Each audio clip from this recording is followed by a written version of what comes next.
Bonjour et bienvenue dans votre émission motivante Histoire d'entrepreneur, vie d'entrepreneur. Nous sommes avec Fabrice Yangane, il est promoteur de Fasobim. Fabrice, soyez le bienvenu. Merci.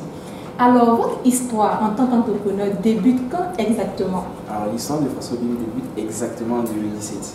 D'accord. Et pourquoi vous vous êtes lancé dans l'entrepreneuriat? Alors, d'abord, je me suis lancé dans l'entrepreneuriat parce qu'en fait, je voulais une certaine liberté personnellement.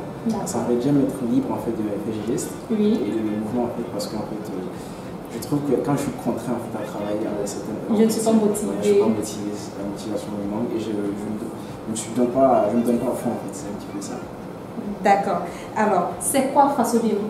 Alors, Fasobim en fait, disons d'abord Faso pour Burkina Faso, parce que je suis burkinabé. Et BIM en fait c'est un acronyme anglais qui veut dire Building Information Modeling. Alors en fait, Fasobim en fait c'est une entreprise en fait qui intervient dans le domaine de l'architecture et de l'ingénierie. Et Fasobim en fait propose des services en fait. Alors il faut dire qu'il y a deux volets, le volet construction et le volet recherche et développement. Et nous avons appelé en fait le lab Fasobim en fait. Alors Fasobim construction en fait nous gérons des projets de construction. Depuis la phase de conception jusqu'à la phase de réalisation en fait. Les maquettes en quelque sorte. Les maquettes numériques 3D. Et en fait, nous, nos maquettes en fait, sont paramétriques, c'est-à-dire sont des maquettes intelligentes en fait, qui contiennent des informations en fait. C'est ça qui explique en fait le plus. Ça se forme de robots en quelque sorte? Alors en fait, non, c'est une maquette numérique en fait, tridimensionnelle, qui est représentée juste à partir d'un ordinateur. Et en fait, à partir d'un clic, en fait, on a des informations en fait, sur les ouvrages et les équipements en fait, du bâtiment. D'accord. En fait, du coup, nous faisons des conceptions de maquettes numériques en fait, informées bien sûr, du coup, des maquettes intelligentes. Pour optimiser vraiment la phase de construction en fait. Ok. Le deuxième volet. Alors le deuxième volet en fait c'est le volet en fait recherche et développement. Et là en fait nous réfléchissons en fait à mettre en place en fait des projets innovants dans le secteur du BTP parce qu'on a remarqué en fait que le secteur du BTP en fait au Burkina et en Afrique en général est un secteur en fait qui est difficilement perméable aux innovations. On remarque que dans les autres domaines en fait les différents secteurs en fait innovent et créent de nouvelles choses. Mais dans le secteur du bâtiment, en fait, voilà, ça ne change pas vraiment. Les maisons d'anciens modèles. C'est ça, c'est un petit peu ça. Et la façon de travailler surtout en amont, la phase de conception, en fait, ne change pas du tout. Et voilà, du coup, en fait, nous, en fait, dans le lab Fasobim, en fait, on réfléchit en fait, à comment apporter en fait, notre touche d'innovation pour l'Afrique et le Burkina Faso surtout. Et ce qui nous a donc conduit en fait, à créer en fait, le projet carnet de santé en fait, du bâtiment, encore appelé carnet numérique en fait, du logement, qui vise à offrir en fait, une meilleure connaissance en fait, du bâtiment pour et par ses utilisateurs successifs. L'objectif c'est quoi? C'est en fait arriver à faire en fait comme l'homme en fait à sa naissance un carnet de santé. En fait, on va fournir en fait un carnet de santé en fait au bâtiment. Mais là en fait les ampoules, c'est ça. Le matériel dans la cuisine, les climatiseurs. En résumé, c'est vraiment les ouvrages et les équipements en fait du bâtiment. En tant que par ouvrage, tout ce qui est mur, porte, fenêtre, l'équipement, tout ce qui est climatiseur. Extincteur, ça dépend des types de bâtiments et ainsi de suite en fait. Donc l'objectif en fait c'est vraiment faire ce carnet de santé et en fait en 3D. Comment ça va se passer? C'est qu'en fait à travers une plateforme web en fait en 3D, en fait l'utilisateur, le propriétaire du bâtiment en fait se connecte en fait en ligne à partir d'un mot de passe et son compte utilisateur et là en fait il a accès à son bâtiment qui verra en 3D et comme dans la réalité. Et là en fait juste à partir de sa souris en fait, il clique par exemple sur un climatiseur en fait, il aura des informations telles que en fait la date de pause, l'entreprise qu'il a posée, quelle est la date de la prochaine maintenance, quels sont les travaux en fait, qu'il va falloir faire en fait, pour qu'en avril par exemple on ne soit pas étonné, on ne soit pas d'une panne. Surpris par une panne. En fait, la plateforme permet de prévenir au fait. Exactement, c'est ça. C'est de prévenir, en fait, anticiper les entretiens et les maintenances. Parce qu'il faut le dire, en fait, beaucoup ne le savent pas, mais un bâtiment ça s'entretient et ça se maintient. Et aussi, disons, plus on prévient en fait, et moins ça nous coûte. Parce qu'aujourd'hui, par exemple, si mon climatiseur, en fait, il fallait juste le dépoussiérer, ça va me coûter très moins que si je le laisse, en fait, je ne le fais pas, et que ça tombe en panne, en fait, je vais devoir pratiquement le changer, ou sinon changer des pièces, en fait, qui vont me coûter beaucoup plus cher. Du coup, c'est un petit peu comme une voiture, en fait, on ne va pas attendre que l'huile finisse dans le moteur avant d'aller changer, en fait. Du coup, c'est comme ça s'applique à tous les ouvrages et les équipements, en fait, de nos bâtiments. Du coup, ça, c'est l'un des projets que nous développons. Et aussi, pour compléter, on a un second projet qu'on a développé, en fait, BIM Diaspora plutôt. Et BIM Diaspora, qu'est-ce que c'est, en fait? C'est en fait la problématique qu'on a constatée en fait, c'est que beaucoup de personnes en fait qui sont en fait qui vivent à l'étranger en fait ont des difficultés en fait lorsqu'ils veulent construire. Ils se font très souvent arnaquer souvent par leur propre famille. Et ces genres d'histoires, on entend un peu partout. Hein. On est à Paris, on confie la construction de notre maison à notre petit frère ou à notre cousin. Et ce dernier nous promet que la maison est finie. Et quand on débarque voilà, au pays, rien n'est fait. Et son numéro ne passe plus. C'est difficile. Et les liens de sang, vu que c'est notre frère, c'est difficile au fait de demander des comptes. Exactement, c'est exactement ça. Voilà, c'est face à cette problématique en fait, que nous avons mis en place ce projet.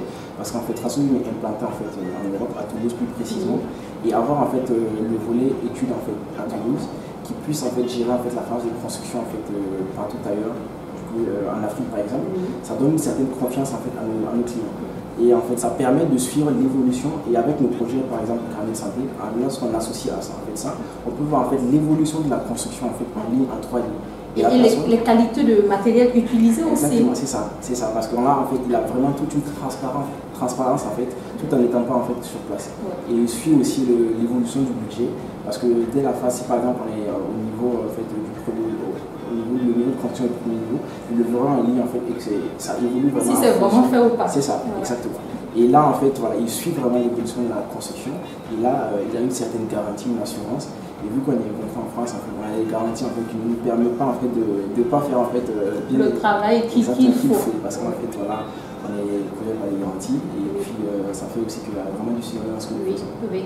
Merci beaucoup. Alors, jusqu'à aujourd'hui, quelles sont les difficultés rencontrées?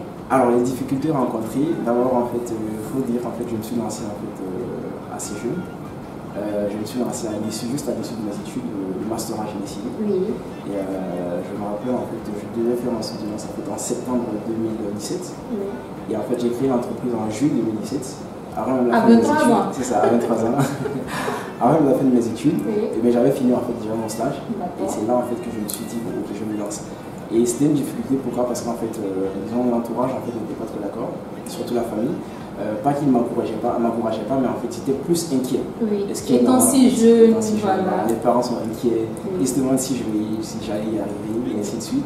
Alors c'était vraiment une difficulté parce que en fait, psychologiquement ça travaille un petit peu sur moi. Et j'ai dû surmonter cela parce qu'en fait j'étais assez confiant. Et même si je n'arrivais pas à les convaincre, j'étais assez confiant et je suis un peu têtu en fait. Votre vision était là. Exactement, ma vision était là, mais quand même c'était une difficulté de pouvoir se lancer et en n'ayant aucune expérience surtout parce que je venais juste de finir mes études, j'avais même pas fini, j'avais même pas un petit peu. Je ne savais même pas si j'allais valider parce que j'avais pas fait ma soutenance. Alors je me suis, c'était une difficulté parce que je n'étais pas sûr de tout ça. Je pense que c'est ça qu'on appelle avoir de l'audace. Exactement, c'est ça. Alors du coup c'était assez complexe parce que je n'avais pas d'expérience. Et aussi au départ je me demandais comment je vais avoir en fait des projets sans expérience en fait. C'était vraiment pas difficile, c'était vraiment pas facile en fait. Et aussi pour compléter une autre difficulté en fait, c'était qu'à l'issue de mes études en fait, j'avais une proposition pour faire un doctorat en fait au Canada. Et je devais justement faire un choix entre le doctorat et puis l'entrepreneuriat. Et bon, voilà, mon choix s'est porté sur l'entrepreneuriat. Et aujourd'hui, je peux vous dire clairement que je ne regrette pas mon choix parce que le doctorat, en fait, c'est pas encore tard. Et aussi, dans quelques années, en fait, Fasobim en fait, est plus stable, en fait, et que je pourrais me libérer, en fait, pour... comme vous serez bien entouré vraiment d'une équipe très dynamique. Exactement, c'est vraiment ça. C'est vraiment ça. Voilà. D'accord. Alors, aujourd'hui, quels sont vos besoins? Alors, côté besoin, en fait, d'abord, c'est vraiment arriver à mettre en place, en fait, une équipe très dynamique, comme je l'ai dit tout à l'heure. Parce qu'en France aujourd'hui en fait j'ai pas mal de commandes en fait, que je n'arrive pas à satisfaire parce que j'ai le statut en fait auto-entrepreneur, c'est-à-dire disons je suis seul. Et du coup j'ai des commandes en fait que je n'arrive plus, je suis obligé de refuser en fait parce qu'en fait j'ai pas assez de temps pour le faire. Une équipe qu'il faut. Une équipe qu'il faut. Et aujourd'hui en fait je travaille sur des projets en fait pratiquement toute la journée. Je me rappelle j'ai débuté pour 2 projets en fait en avril. Et sur 3 mois j'avais limite 4 heures de sommeil par jour. Parce que je devais travailler sur 2 projets à la fois. Et là j'avais encore d'autres propositions. Voilà, vraiment les besoins c'est vraiment arriver à mettre en place une équipe dynamique qui est en fait la même vision que moi, qui est prêt vraiment à se battre pour atteindre nos objectifs. Et ça c'est vraiment les objectifs côté Europe. Et l'objectif en Afrique c'est vraiment se faire d'avoir des partenariats. Que ce soit en fait le gouvernement ou les grandes structures en fait. Parce qu'en fait, ceux que j'aurais appelé en fait mes concurrents en fait, sont en réalité mes premiers clients. Tout à fait. Parce qu'en fait, j'ai une méthode de travail innovante en fait, qui pourrait vraiment leur apporter en fait un plus dans tout ce qu'ils font en fait. En phase de conception comme en phase de construction. Ils sont très gagnants parce que non seulement en termes de coût global du coût global de la construction en fait, ils vont faire énormément d'économies en fait. Tout à fait. Et aussi pour côté délai en fait, qui dans le domaine, en fait, en général, c'est pas très très respecté. Et on voit selon des chantiers en fait, de l'État où en fait on y a beaucoup de retard. Mais à travers en fait, ce que nous proposons, en fait, on voit en amont des erreurs en fait, en phase de conception avant de se lancer dans la construction. Tout à fait. Parce qu'en fait, on règle tous ces problèmes en amont en fait, avant de commencer la construction. Ce qui nous fait en fait gagner beaucoup de temps. Beaucoup en temps, en énergie et en argent. C'est ça. Ouais. Alors aujourd'hui, quels sont vos moments de fierté en tant qu'entrepreneur? Ok, en tant qu'entrepreneur, les moments de fierté. Alors d'abord, je peux quand même déjà souligner en fait, j'ai participé au concours Burkina Startup où j'ai été sélectionné en fait. Félicitations. Merci. Et voilà, c'est vraiment un moment de fierté parce qu'en fait, c'était ma première participation. Et en fait, ça fait plaisir parce qu'en fait, je me rendais compte en fait, que mon projet était vraiment convaincant. Parce que je pense qu'il y avait pas mal de projets qui étaient en lice, exactement. Et être sélectionné en fait, c'était vraiment une fierté. Et aussi, je peux souligner en fait la fierté de la famille parce qu'aujourd'hui, contrairement à il y a 2 ans en fait, j'ai complètement changé de position. Contrairement, oui, ils étaient inquiets. Voilà, c'est ça. Aujourd'hui, en fait, ils sont assez fiers en fait. Voilà. Et c'est vraiment une fierté. Et aussi, pour terminer, François en fait, a mis en place en fait, ce qu'on a dénommé en fait, le BIM Africato, qui consiste en fait à faire des formations en fait, partout en Afrique. Et aujourd'hui, en fait, nous sommes à notre 3e session de formation au Burkina. La semaine prochaine, nous allons débuter notre 2e session au Bénin. Et voilà, c'est vraiment une fierté parce que nous apportons en fait notre connaissance, en fait, nous partageons la connaissance en fait, et nous partageons en fait les outils en fait, les nouvelles technologies voilà. En fait, avec beaucoup de personnes, que ce soit les étudiants et aussi surtout les travailleurs, parce que la majorité de les inscrits à nos formations, c'est surtout les travailleurs qui viennent en fait réapprendre et ça fait vraiment plaisir en fait. Et voilà, nous apprenons beaucoup et nous apportons beaucoup en fait, à certaines personnes. C'est-à-dire vous facilitez la vie des gens. C'est ça, facilitant leur vie. Alors je suis curieuse, 23 ans, fin d'études, et vous vous êtes lancé en entrepreneuriat. Est-ce que c'était pas difficile en France? Ouais, j'avoue, c'était vraiment difficile parce que déjà en tant qu'étranger, déjà il faut savoir qu'en France, dès qu'on finit ses études en fait, une année après, il va falloir trouver du boulot à ce qu'ils appellent en fait l'APS, attestation de séjour provisoire. C'est valable une année, et une année après, quand vous n'avez pas du boulot, en fait, vous êtes obligé de quitter le territoire. Du coup, en général, en fait, la majorité, quand ils finissent les études, en fait, ils sont à la recherche d'un CDD ou CDI. Exactement, CDD ou CDI pour pouvoir en fait avoir un titre de séjour. Et j'avais cette difficulté et je savais que si je m'organisais en fait, et que parce que moi en fait, en tant qu'entrepreneur, en fait, il fallait que j'aie un titre entrepreneur. Et là, c'était plus complexe en fait à obtenir. Il fallait convaincre avec ton business plan. C'est ça, il fallait faire un business plan qui est très convaincant, qui devait être très convaincant. Ce que j'ai dû faire, j'ai préparé pendant le moment. J'ai dû faire et en fait, après j'ai déposé à la préfecture en fait, mes dossiers. Et j'ai même été convoqué en fait, par le préfet lui-même, qui a souhaité me rencontrer. Exactement. Parce qu'en fonction de votre âge, vous venez du Burkina Faso, est-ce que c'est sérieux ce que vous faites? Est-ce que vous avez confiance en vous-même? Tout à fait, parce que j'ai eu du coup cet entretien avec le préfet et c'était exactement ça en fait. D'abord il a parlé de mon âge et il a essayé de me faire comprendre en fait, que je viens de finir mes études, que je dois faire attention, que voilà, je suis étranger. C'est risqué, si ça marche, je vais quitter le territoire. Pourtant, dans le domaine, je pourrais facilement trouver du boulot, et ainsi de suite. Et là, je lui ai simplement fait comprendre, en fait, j'ai confiance en mon projet et je vais me lancer. Et ça me fait penser au premier marché. Comment vous l'avez eu? Alors, le premier marché, alors, il faut dire qu'en fait, j'ai été un petit peu malicieux. Parce qu'en fait, j'avais pas d'expérience. Du coup, c'était vraiment difficile en fait, de postuler en fait, à les appels d'offres et ainsi de suite. Alors, j'ai un petit peu réfléchi parce que mon stage de fin de cycle, le dernier stage que j'ai eu à effectuer, en fait, je l'ai fait dans une entreprise en fait, qui travaillait sur un sujet de recherche. Et en fait, j'avais la tâche en fait, de développer en fait, certains trucs en fait, avec eux. Et j'ai eu à développer en fait, des sujets de recherche en fait. Et du coup, j'étais un petit peu le noyau en fait, de la nouvelle découverte en fait.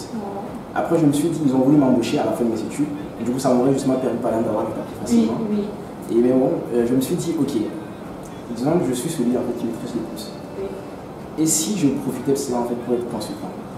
Exactement. Exactement. Du coup, je me suis dit, ok, ces derniers-là risquent d'être mes premiers clients.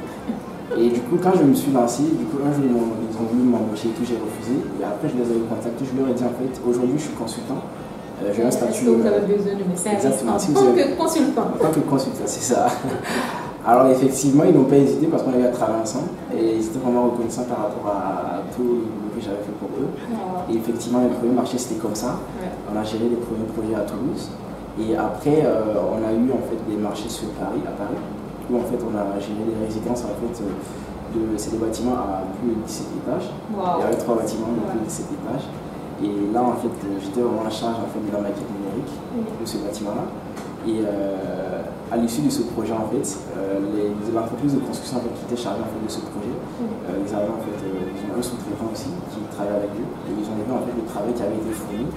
Et ils m'ont demandé en fait si je pouvais aussi leur réparer parce qu'en fait, ils sont un petit peu concurrents. Oui, c'est moi, je suis consultant. Du coup, voilà, j'ai encore apporté mes services à ces derniers. Et du coup, ça a encore débouché sur une autre résidence, encore 3 résidences à Paris. En fait, j'ai l'impression que ce sont les résultats des tâches qui ouvrent d'autres opportunités. Exactement. Donc, il est très important d'être vraiment compétent dans ce qu'on fait. Ouais, c'est vraiment très important parce qu'à chaque fois que je dois débuter un projet, ceux qui veulent l'embaucher en fait, en griffe, ils appellent ce qu'ils appellent, en fait ceux avec qui j'ai travaillé avant. Oui, les références. Voilà. Ça. Du coup, ils les appellent en fait pour savoir en fait comment est-ce que je travaille, quelles étaient mes compétences, et il y a toujours eu un retour positif. Du coup, ce qui me permet aujourd'hui en fait de travailler avec de grands groupes comme Eiffage en fait, qui en termes de construction en fait, est 3e classe, 3e en France et 5e en Europe. Et là, je leur apporte en fait mes services. Et aussi, j'ai aussi apporté mes services en fait, dans un groupe dénommé GSE Group. C'est un groupe international très connu. Ils sont implantés un petit peu partout dans le monde, que ce soit en Chine, en Espagne, en France, un petit peu partout. Et j'ai travaillé au siège avec eux en tant que consultant également. Et aussi, dernièrement, quand je venais en fait pour mes vacances en août au Burkina, il faut se dire que j'ai refusé à peu près 7 propositions de projets. Parce que vous n'avez pas encore une équipe. C'est ça, j'ai pas une équipe en fait qui puisse prendre la relève quand je suis pas présent. Et en fait, c'est des personnes en fait, qui voulaient que j'annule mes vacances. Et je leur ai dit non, pas question parce qu'en fait, moi, l'objectif final en fait, c'est d'établir au Burkina. C'est de vraiment m'installer dans mon pays. Dans mon pays, voilà. Du coup, c'est important pour moi en fait, d'être présent au moins 2 ou 3 fois par an. Où en fait, j'apporte en fait, quelque chose en fait, à mon pays. C'est très important pour moi. Et aussi, je me fais connaître en fait. Du coup, pour essayer, je me fais connaître. Et je sais que, bon, à mon retour, en fait, pour trouver un projet, vu les compétences et les expériences, en fait, je ne vais pas avoir trop de difficultés à trouver un projet. Et même là, justement, j'ai eu un entretien la semaine dernière et dès mon arrivée, je vais commencer un projet. Et puis, voilà un petit peu. D'accord. Merci beaucoup. Nous sommes déjà à la fin de cet entretien, cette émission motivante. Alors, quelles leçons de vie vous tirez de votre histoire d'entrepreneur? Alors, leçon de vie que je tire, en fait, c'est que déjà, même moi, j'ai beaucoup appris. J'ai appris qu'en fait, en persévérant, on peut tout faire. Il faut être vraiment confiant, avoir confiance en son projet et surtout faire ce qu'on aime. Parce que quand on fait ce qu'on aime, en fait, on ne travaille pas. On travaille pas, on s'amuse, c'est ça. Alors, un dernier mot. C'est ça, un dernier mot, en fait, voilà, je voudrais vraiment éviter, en fait, surtout mes frères africains et surtout mes frères burkinabés, en fait, à ne pas hésiter à se lancer en tant qu'entrepreneur. Ceux qui ont décidé, en fait, n'hésitez pas. Il ne faut pas forcément attendre le financement. Je me dis en fait intellectuellement elle est assez calée. Et voilà, les prestations intellectuelles sont assez énormes en fait pour pouvoir débuter quelque chose. Et le marché existe. Le marché existe vraiment. Le marché existe vraiment. Utilisons l'intelligence en fait pour créer, pour se lancer. Et après le financement, ça viendra tout seul en fait quand on a le projet convaincant. Ça, j'ai vraiment la conviction. Du coup, je veux vraiment les encourager à cela, à ne pas hésiter à se lancer. Et aussi faire ce que j'appelle en fait accepter en fait ce que j'appelle échouer grand. C'est-à-dire en fait être prêt à échouer grand. C'est très important parce que dans tout ce qu'on fait en fait, on va toujours échouer. On a toujours des échecs. J'ai eu plus d'échecs en fait. Et des échecs, on apprend toujours. Exactement. Donc finalement, ce ne sont pas des échecs, c'est de l'enseignement. Exactement. Les échecs font partie du succès en réalité. Être prêt à échouer. Si vous n'êtes pas prêt à échouer, abandonnez tout parce que c'est sûr que vous allez échouer. Mais il faut justement être fort pour se relever et ne pas abandonner surtout. Donc n'abandonnez pas, quel que soit le nombre d'échecs que vous rencontrez, continuez et vous allez y arriver si vous croyez en vous. Merci beaucoup Fabrice. Merci à vous de nous avoir suivis et nous espérons que cette émission va vous booster davantage dans votre vision d'entreprendre. À très bientôt pour un autre numéro sur AfriBusiness TV. Ismaël et Léa vivent en France et souhaitent faire construire une maison en Afrique. Mais n'étant pas sur place, ils ne savent pas à qui s'adresser. La peur des arnaques, des travaux qui n'en finissent pas ou d'une qualité médiocre les effraie. Paul, un ami canadien, leur parle du projet BIM Diaspora africaine de Faso BIM, une entreprise certifiée en France et ayant des filiales et des partenaires partout en Afrique. Elle s'occupe de la conception, du suivi et de la réalisation du projet. Mais le BIM, c'est quoi, se demande Léa? Le BIM pour Building Information Modeling est une méthode de travail basée sur la collaboration autour d'une maquette numérique intelligente 3D où chaque acteur, client, architecte et spécialiste travaillent tous autour de cette maquette numérique pour optimiser la réalisation du projet. FasoBIM prend tout en main de A à Z, de la conception à la réalisation. Et il y a même une plateforme web en ligne où Ismaël et Léa pourront suivre l'évolution de leur projet en temps réel. Et c'est rassurant. Sérénité, confiance, qualité, Ismaël et Léa ont trouvé leur bonheur. Faites comme eux, où que vous soyez partout dans le monde, contactez-nous.